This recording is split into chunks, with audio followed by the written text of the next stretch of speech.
भगवान निराकार से साकार होते हैं। ठीक है, जो नहीं मानते उनकी अपनी मौज। और जो निराकार और साकार दोनों सतिथि बताते हैं वो कति अनजान है।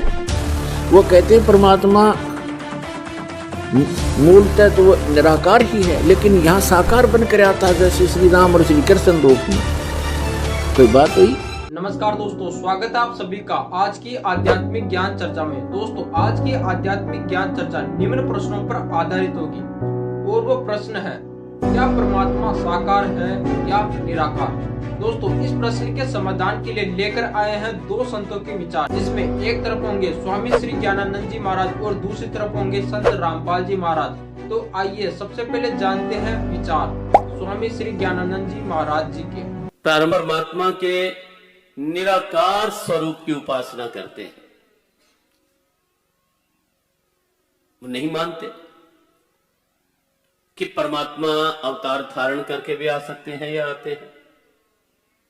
ये तो एक सनातन धर्म की दिव्यता है कि जहां इस सत्य को बड़े वैचारिक, व्यवहारिक और वैज्ञानिक ये तीन शब्द प्राय वाणी पर आते हैं और आते रहेंगे। इसलिए आते रहेंगे क्योंकि भगवत गीता इन तीन शब्दों की कसौटी पर बिल्कुल खरा उतरा हुआ शास्त्र है। गीता वैचारिक भी है, गीता व्यवहारिक भी है और गीता वैज्ञानिक भी है। भगवान निराकार से साकार होते हैं। ठीक है, जो नहीं मानते उनकी अपनी मौज। हमारा कोई उनके साथ भी हमारा कोई ऐसा नहीं कि उनके प्रति हमारा कोई द्वेष, अपनी सोच या उन्हें लेकर हमें कुछ अवश्य खंडन करना है या उलझना है या उनके साथ कोई मतभेद बनाने हैं, बढ़ाने हैं। वे तुम क्यों नहीं मानते साकार को? नहीं मानते अपनी सोच।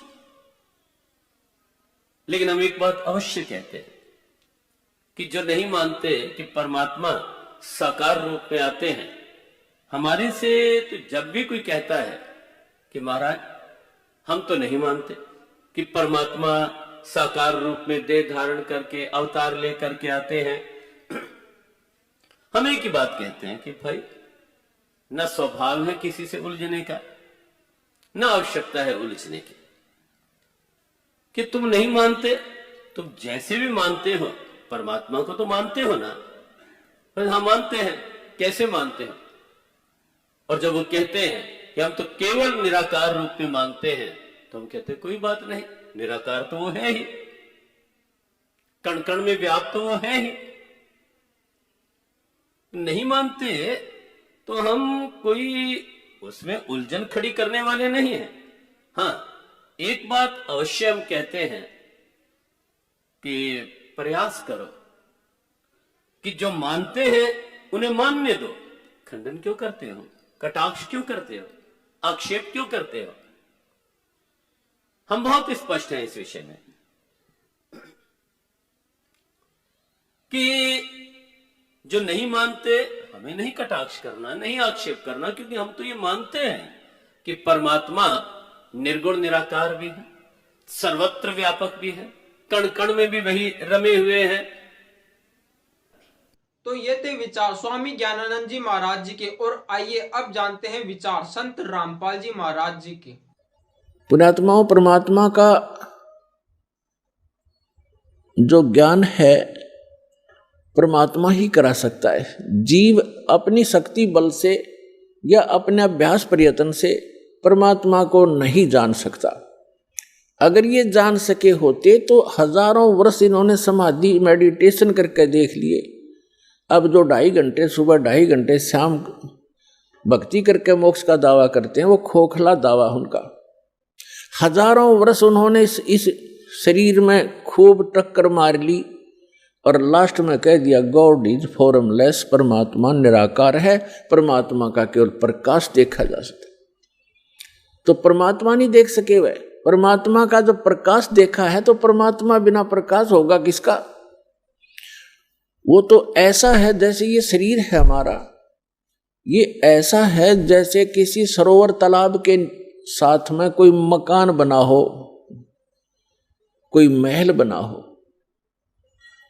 और उस सूर्य का प्रकाश उस सरोवर के जल से रिफ्लेक्ट होकर, प्रतिबिंब होकर के, और उस मकान की किसी छत पर लग रहा हो, तो वहां उसका प्रकाश तो सूर्य का है, लेकिन वो सूर्य नहीं है।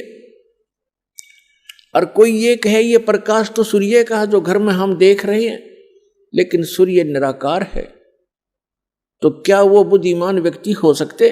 तो इस शरीर रूपी महल में उस परमात्मा का रिफ्लेक्टेड यानी प्रतिबिंब का जो बना हुआ प्रकाश है, प्रतिबिंब देखते हैं ये लोग। और लास्ट में इन्होंने यही मान लिया कि परमात्मा निराकार है, परमात्मा का केवल प्रकाश देखा जा सकता है त्रिकुटी में या जहां भी वो ध्यान का व्यर्थ प्रयत्न करते। तो प्रकाश, परमात्मा बिना प्रकाश किसका हो गया वो? तो परमात्मा निराकार कैसे है? जब उसका प्रकाश आपने देखा तो है कहीं वो? तो सूर्य को निराकार बताने वाले और सूर्य का प्रकाश देखने का दावा करने वाले वो बुद्धिहीन प्राणी है। यही यथास्थिति समझ लेना इन अज्ञानी ऋषि, महर्षि और आज तक के जितने परमात्मा से अपरिचित संत हैं, उन्होंने यही थ्योरी बताई है। चाहे वो राधा स्वामी पंथ से संबंधित है, चाहे वो धन सतगुरु पंथ से, चाहे जय गुरुदेव पंथ से, और चाहे कोई अन्य जितने भी आज तक संत ऋषि महर्षि आप जिससे भी विचार सुनोगे, परमात्मा निराकार है। और जो निराकार और साकार दोनों स्थिति बताते हैं वो कति अनजान है। वो कहते हैं परमात्मा मूलतः तो वो निराकार ही है, लेकिन यहां साकार बनकर आता है, जैसे श्री राम और श्री कृष्ण रूप में। कोई बात हुई? फिर निराकार साकार अलग कैसे हो गया? तो साकार मानो या निराकार मानो उसको, तो दोनों सच्ची नहीं होती किसी वस्तु की।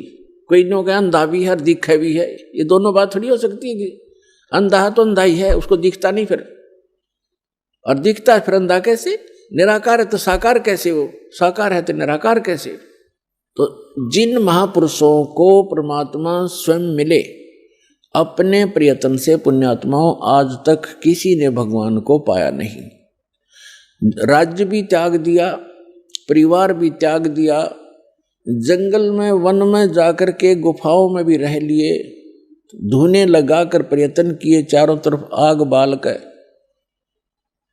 और झरनों में खड़े होकर भी साधकों ने परमात्मा प्राप्ति का प्रयत्न किया, लेकिन ऑल इन वेन यानी सभी निष्फल रहे, क्योंकि उनकी साधना अकॉर्डिंग टू द शास्त्र नहीं थी, उनकी साधना शास्त्र अनुकूल नहीं थी, मनमाना आचरण था। और अब भी जो कर रहे हैं मनमाना आचरण, वो भी अपना जीवन व्यर्थ कर रहे हैं, जैसे श्रीमद् भगवत गीता। दोस्तों, इन दोनों संतों में से कौन से संत जी की बात सही है, हमें कमेंट करके जरूर बताइए। आज के लिए फिलहाल इतना ही, मिलते हैं अगले वीडियो में, तब तक के लिए धन्यवाद।